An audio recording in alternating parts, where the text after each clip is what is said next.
নমস্কাৰ, মোৰ নাম শ্ৰীমতী পূজা দত্ত। মই এইখন বিদ্যালয়ত 2012 চনৰ পৰা চাকৰি কৰি আছোঁ।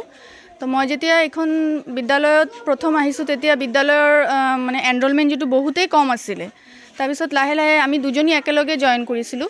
তেতিয়া লাহে লাহে আমি দুজনী স্কুলখিনি মানে ভালকৈ চলোৱাৰ পিছত মানে চলাই থকা অৱস্থাত লাহে লাহে আমাৰ এনৰলমেণ্টখিনিও বাঢ়ি গৈ আছিলে বছৰে বছৰে। আৰু বিদ্যালয়ত যিখিনি চৰকাৰৰ পৰা সা সুবিধা দিয়ে বিদ্যালয়খিনিও লাহে লাহে ধুনীয়া হ'ল। কিন্তু তাৰপিছত আৰু এজনী টিচাৰ আহিলে, তেওঁ ট্ৰেন্সফাৰ হ'ল আৰু আমি দুজনীয়ে মানে আজি 10 বছৰ একেলগে কৰিলোঁ। তেতিয়া স্কুলখিনি মানে ধুনীয়াকৈ চলি আছিলে, যিটো মানে আমাৰ ৰেজাল্টটো স্কুলৰ ভাল হৈছিলে। কিন্তু আজি 1 বছৰ কি 1.5 বছৰ হৈ গ'ল মই মানে ছিংগল টিচাৰ হৈ আছোঁ স্কুলত। এজনী বাইদেউ যোন আছিলে তেওঁ লখিমপুৰ ডিষ্ট্ৰিক্টত ডাইৰেক্ট ট্ৰেন্সফাৰ পাই গুচি গ'ল বাইদেউ।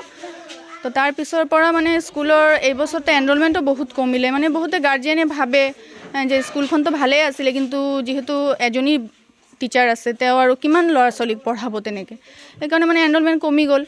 আৰু এইফালে যিখিনি মই ছিংগল টিচাৰ হিচাপতে বহুতেই অসুবিধা হৈছে। মই যিটো আমাৰ ব্লক অফিচ আছে BO ছাৰৰ তাতে মানে 2-3 বাৰ মানে গৈছোঁ, মানে ভাৰ্বেলিও কৈছোঁ। তাৰপিছত ছাৰে ক'লে যে আপুনি ৰিটাৰ্ণ এপ্লিকেশ্যন দিয়ক, আৰু যিখিনি মানে মই ৰাইজৰ চহী লৈ তেনেকৈ ৰাইজেও মানে তেনেকৈ কৈছে যে বাইদেউ আমি যি কৰিব লাগে কৰিম, আপুনি মানে টিচাৰৰ ব্যৱস্থা কৰক।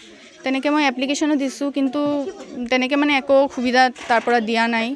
তো মানে অকলে মানে বহুতেই কষ্ট হৈছে। এইফালে MDM চলাব লাগে, আকৌ আজিকালি শিক্ষা সেতুত ল'ৰা ছোৱালীক এটেণ্ডেঞ্চ ল'ব লাগে। আৰু এতিয়াতো চৰকাৰৰ ফালৰ পৰা মানে নানান ধৰণৰ অনলাইনত ডাটাখিনি মানে এতিয়া আজি মেছেজ দিলে মানে 2-3 ঘণ্টাৰ ভিতৰতে দিব লাগে। তো তেতিয়া মানে ছাত্ৰ ছাত্ৰীৰ পঢ়া শুনাৰ প্ৰতি বহুতেই মানে সিহঁতৰ ক্ষতিগ্ৰস্ত হৈছে। কিন্তু এইখিনি কথা মানে মই বুজিও মানে একো কৰিব নোৱাৰোঁ। বেয়াও লাগে, স্কুলত আহি ল'ৰা ছোৱালীক মানে অলপ কিবা এটা শিকাব নোৱাৰোঁ। এইফালে মোবাইলটো লৈয়ে বহি থাকিব লাগে। কিন্তু মানে আজিকালি তেনেকুৱাই ছিষ্টেমখিনি তেনেকুৱা হৈছে, মানে সদায় এইটো ডাটা লাগে, সেইটো মানে মেছেজ মানে দিয়ে, সদায় মোবাইলটো হাতত লৈ থাকিব লাগে। আৰু গাৰ্জিয়ানেও এইফালে বেয়া পায় যে অকলে এজনী টিচাৰ আৰু ল'ৰা ছোৱালীক স্কুলত পঠাওঁ, একো নপঢ়ায় বাইদেউ।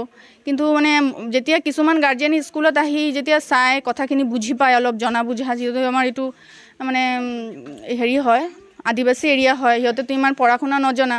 তাৰ ভিতৰতে কিছুমান আছে গাৰ্জিয়ান মানে যিহঁতে জানে অলপ পঢ়া শুনা, সিহঁতে মানে আহি যেতিয়া কথাখিনি মই কওঁ সিহঁতে বুজি পায়। আহি মানে সিহঁতে কয় যে বাইদেউ আপুনি যেতিয়া পৰীক্ষা ল'ব আমাৰ মানে হেল্প লাগিলে ক'ব, আমি আহি আপোনাৰ লগত মানে পৰীক্ষা পাতিলে তেতিয়া আমি সহায় সহযোগিতা কৰি দিম। তো এইখিনি বুজি পায়। আৰু কিছুমান ৰাইজে ষ্টুডেণ্ট আজিৰ ডেটত আমাৰ 70 আছে আৰু 70ৰ এগেইনষ্টত মই অকলে টিচাৰ। তেনেকৈ চলাই আছোঁ আৰু।